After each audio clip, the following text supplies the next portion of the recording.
Hey everybody, welcome back to the channel. Today we're getting into the rock and roll bed. So a little bit different start because I've got to explain a few things, but let's get into it.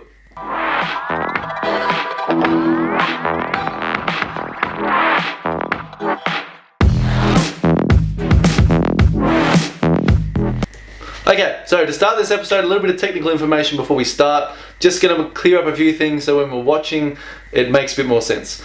So what I've done is I've gone out and bought a set of hinges. So these are rock and roll style bed hinges. So these sit as they do, like so, giving you your normal seat, and then as you set them up and you fold them out, they come forward, this one goes flat, and you have a nice bit of back seat and back of the seat, and then base of the seat turns into a nice bed, along with, say, the parcel shelf on the back of the combi. So when you get these, you get no damn information about them. I've had a couple of them. I find it really frustrating that you get nothing with it. You get two sets of those and a few other bits and pieces which you'll see later in the episode, but no information. So scouring the internet and doing lots of research, I found, I don't know if it's an old set or if it's a set of information or instructions that they don't sell anymore because maybe it's not safe or whatever it is. I found them. And what it does, it gives you lots of measurements, as I'll link them in the bottom in the description below. But what they do is they give you a heap of measurements to make this piece up. So this piece, pretty much, this is the van, as we can see. So this is the base of the van. I'll show you, I'll flash a photo up now of what we're actually talking about, so it makes sense. And so now back to this. So you got the wheel wells, the back, what do you call it? It's not a parcel shelf, but the back part or engine hatch cover area here, and the floor. And so this is a template that I've made off the instructions that I've linked below, which would sit in this area. So it goes over the hump of the wheel, along out to about here, and gives the hinges.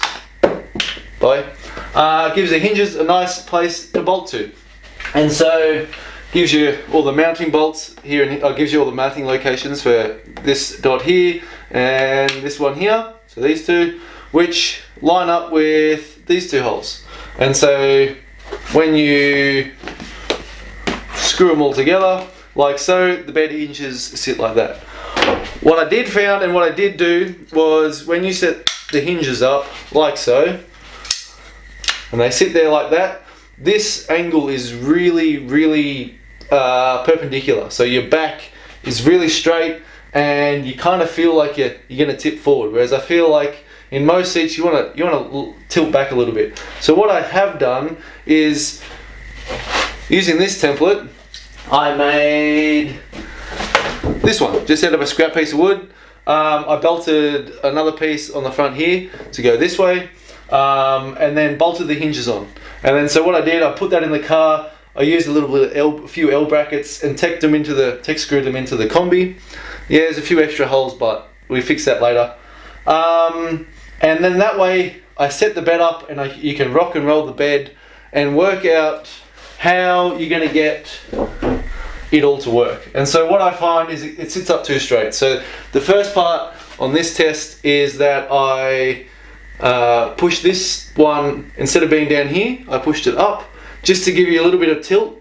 And what I've also done for myself is adjusted the way that the bed sits. So what I have done is, on here I put a piece of wood on this side and a piece of wood on this side to see how, how square, how much bum room you want and how much back room you want.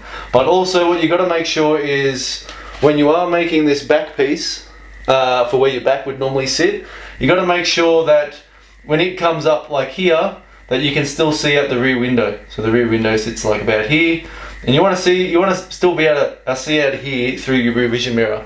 Which at first I made this too tall, and the rear vision mirror was almost pointless.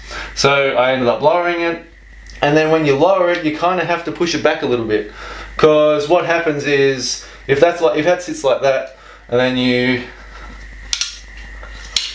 roll it forward to flat, if this bed is sitting in the wrong spot, say too far this way, when you lower your bed down and this back piece, which is meant to line up with the back parcel shelf, you end up with a big gap here. So therefore you need to move this forward and back. And so a little bit of guesswork and a little bit of playing around and a little bit of fun, you end up with what I did was this on a piece of wood, as you've seen before, and I just moved these bolt holes. So I ended up tilting this a little bit to get a little bit more back, but then I ended up, I ended up pushing it forward so that I could have my back piece a little bit longer, but also not be too long that it was going to have a big gap here. So what happens is when your bed lays flat, and so what happens is your bed normally sits like that, and then as you put it up, your bed comes out this way. And so me being as tall as I am, I wanted this to be longer than I am, because otherwise your feet are going to hang off the edge and that's no fun. So what you got to do is you got to work out how far your back piece can be and how big your front piece can be. And so if you measure it wrong, or you put the bed in the wrong place and you spend all this time making some nice wooden templates and putting it all in, and then you have a big gap here, it's just really annoying. So this way, and with the information I've added below, you better make one of these up out of wood, put it in there, put it on there, and then what I did is make the back piece, say 450 mil long. If it's, once you roll it down and lay it out and it's 20 mil short, make it 470. And then front ways, if you're, what I did is I put it here and I put a piece of wood on the top here to kind of like be where you'd sit, and to see if it's going to be comfortable enough, and see if like your back of your knees are going to be not supported, or like if it's going to be like feel like a massive big couch that you can't really sit on, and your legs don't really sit right when you're sitting in it, it's not going to be comfortable. So you make the front piece a little bit smaller, a little bit larger. And so me being almost 6'3", I wanted about 2 meters here, so I made it, I think it's just under 2 meters with everything there. But what I found really frustrating, which is why I'm making this video, is because I needed something like this to start with, and having some baselines and the height and everything else to work off worked really well. One other thing, I was going to do two, but one other thing is on these hinges, I'll flash up a little photo here, but on the factory when they come, I ended up cutting this piece off. But on the factory they have a little bit and then it kicks up. It looks like, yep, okay, cool. You'd get that and you'd bolt it in here above your wheel well, and it'd be set right where you need it. But I don't know what it's for. I'm guessing it's for like a later T3 model combi, but it don't work on a bay window. And I've done it on, whoops, sorry about my phone. I've done it on a split window, and those little bits that hang out here, they don't work on there either. So, sorry for a little long explanation, but I'll get into making my bed now. But just a little bit of information for anybody else who's doing it, and in saying that this bed will work in any van. If you say had a Hi-Ace or a Ford Transit or a Sprinter, and you end up putting this bed here, you could have storage under the back of your van where you say your tailgate opens. You could have, damn phone. You could have all this as drawers and storage, and have your bed on here, and have a seat in front of the bed, and use these hinges to rock and roll, and have a bed that goes out the back, and then you don't have to try and have a full bed or a full mattress all the time. And another thing that I did was go to, say, a mattress shop or a rubber shop, which normally sell foam and stuff like that, and you just get some like normal density or like nice foam for the bottom, and then get some like memory foam for the top, and that way when you're lying in it, your hip doesn't dig into the floor and all that kind of stuff. But yeah, in a Transit or something that doesn't have the engine under the back here, I think it would work really well. You can have all this storage, and then your bed sits here, and you would sit up straight, and then the rest of your van you could have sit up however you want. But just a thought. So I skipped a little bit, and I've jumped in from my wooden template to this piece because everyone's going to be different, so I didn't want to show too much, more just the information that I think is needed to make your own. So what I did, I worked out my length, my width, the height of my seat, and the depth of my seat, and made up this frame. So nice little rectangle on the top, and then some legs to come down to bolt to the car, and then in the side of those I've drilled holes to hold the hinges. Nice little basic frame. There is an extra couple of uprights in the legs, which then the bolt holes for the hinges go onto. So nice and easy. You could, in theory, just copy the instructions that are linked below, make it all out of ply, and use L brackets and stuff and bolt it all together, which I've done in the past and it worked out fine. But I have a welder and it's nice and easy to use, so I just made it out of steel.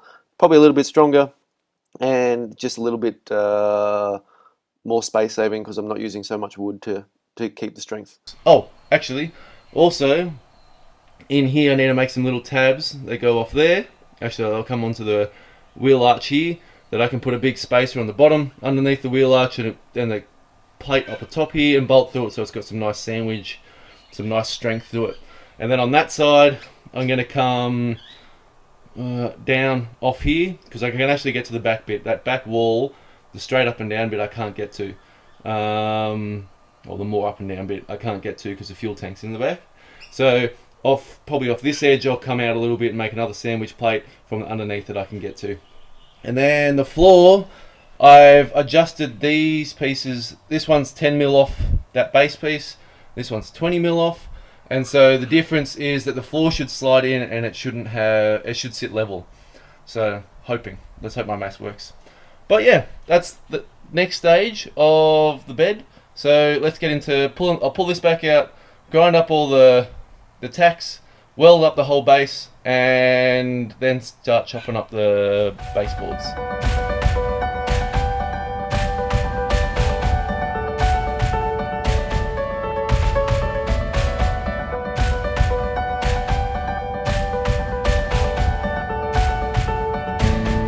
Okay, so we did all that grinding, cleaned up everything where I was going to weld. I welded it all up and then I ground it. You didn't need to see the grinding, that's just boring stuff. And then I ended up making this plate and that plate. So they're just nice, I think it's 5mm flat stock with a nice, I think you're meant to put 11/16 mil bolt through it, which is the same as a seat belt. So that's what I've used. I've got some here, so I'm just going to use them. So you got one that goes into the wheel arch up the front, so it's well away from the wheel. And then over this side we have one that just sits underneath, near the gearbox but kind of to the side. So bolt them down and it should be good.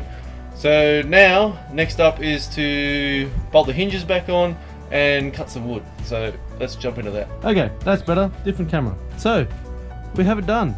Oh, well, I think for now. I had to make a few alterations, so I cut the boards up. I was like, yep, sweet, they'll fit in. And then I went to pull it. So how it works is you have your storage under here. So you have all that, which is probably going to be full by the time I'm finished. And then you can, if I can do this, but no.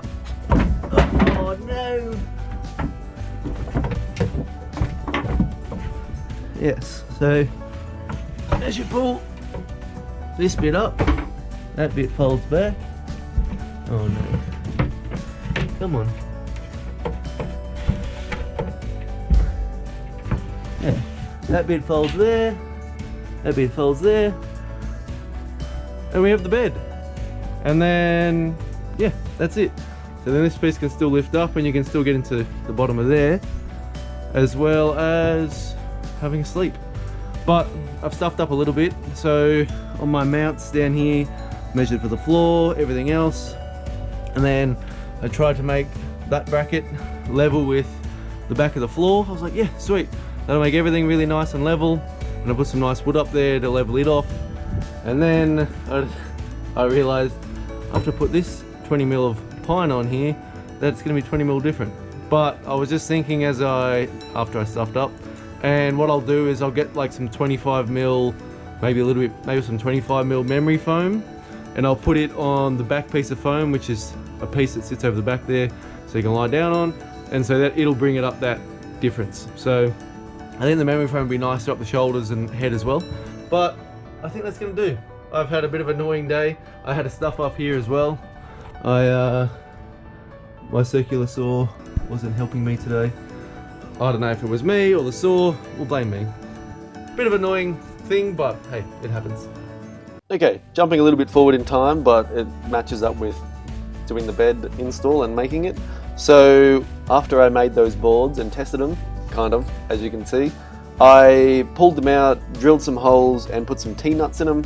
So they're like a little spiky nut, or spikes on one side and a thread on the inside. So you put the bolt through, and then as you tighten them down, they crush or like bite into the wood. And that way you can glue a mattress on, or glue a mattress or some foam on top, cover it, and then you can still bolt them in and pull them down without having to have a mattress that like would, or a seat cover that has to be removable, which I quite like. And then I put it all in, and then I make, I don't show it, but I make a foam piece for the back, and there's your bed. So I think it'd just be awesome for anybody who's doing a camper to sleep in or anything like that. It gives you so much room and space, and then as I was saying before, if you put it in like a Sprinter or a Transit or a Hi-Ace or something, which just has a flat back, you could use all under the bed as storage, and that way on the front side of the bed you can have a rear-facing seat, so you can have like a table sitting there so you can eat there, or more area for doing something else without having to have like a full mattress, which I quite like about the Combi. A little bit different being the engines in the back, but I think the concept works for multiple different cars. So I think that's going to be it. Please like and subscribe. The rest of the interior is coming next episode. Man, next episode. Yeah, please keep around.